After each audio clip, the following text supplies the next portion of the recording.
Yeah, it's interesting because people say, hey, you do this well or you don't do that well, and yet what people will say we're doing well or where we're inventing does change over time. We certainly feel today great urgency to invent the next generation of interesting mobile devices, because the last generation, let's give credit, we had a competitor who did a very good job. But at some point, if you are a bigger company or you aspire to be a big company, what you're really looking for is not the ideas that necessarily change every day, but you're looking for those huge seismic tectonic shifts on which you can really build whole new industries.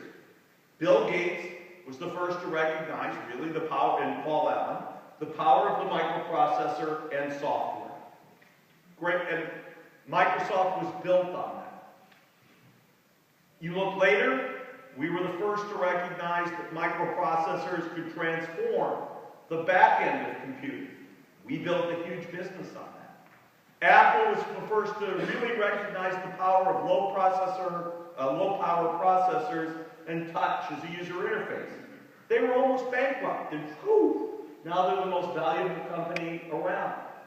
Google really recognized the power of machine learning as an important technology and big data effectively in search. But there aren't 20 inventions in the last 30 years like that. There's probably 8 or 10 or 12. And we are constantly looking for those. We make sure we have people who are bright and talented and forward-looking. And at the same time, we're going to hopefully invent 1 or 2 more in the next 10 years. On the other hand, nobody's going to get 100% of those right. It just doesn't work that way. Technology field is a higher risk field, not just on starting up, but even when you get to size as a company, you have to reinvent yourself. That's not true in many industries, but in our industry, constant, or at least important reinventions are very necessary.